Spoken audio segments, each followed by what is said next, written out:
शहर और इसके गिरदनवा में महंगाई का जन बेकाबू हो गया और इससे खुर्दनोश आम आदमी की कुव्वत खरीद से बाहर हो चुकी है। जबकि शहर में मुख्तलिफ अकसाम की खजूरें मौजूद हैं मगर इसको ख़रीदने के लिए ख़रीदार मौजूद ना है। आम दिनों के दौरान मुख्तलिफ अकसाम की खजूरें 300 रुपये से लेकर 500 रुपये फ़ी किलो, जबकि रमज़ानुल मुबारक के दिनों में 600 रुपये से लेकर 1000 रुपये फ़ी किलो फ़रोख्त हो रही है। मगर रमज़ान शरीफ के दिनों में मार्केट में खजूरें मौजूद हैं मगर गाहक ना है, जिसके बायस दुकानदारों को भी शदीद मुश्किलात का सामना करना पड़ रहा है। इस मौके पर शहरियों का कहना था कि रमजान शरीफ के जिस तरह बाकी चीज़ों के रेट जो आसमान ਨਾਲ ਗੱਲਾਂ कर रहे हैं, उस तरह खजूर के रेट के आसमान ਨਾਲ ਗੱਲਾਂ कर रहे हैं।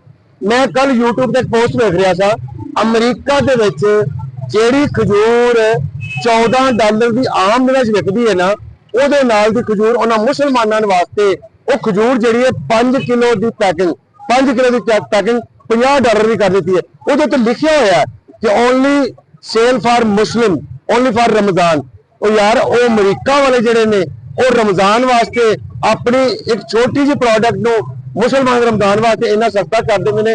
साडे कामां वाला साडे रोज़ियां वास्ते साडियां बीबियां भैणां बच्चियां वास्ते एक खजूर जिहड़ी है बाइशे रहमत भी बनती है रोज़ा खोलण दे वक्त। क्या इनू सस्ता नहीं कर सकते? मरियम नवाज साहब की गुजारिश है कि जिस तरह दूसरी चीज़ों के उत्ते कंट्रोल किया जा रहा है, एक खजूर के रेट से भी कंट्रोल किया जाए, क्योंकि पाकिस्तान का अपना फल है, पाकिस्तान की अपनी प्रोडक्ट है, ये बाहरों नहीं आती।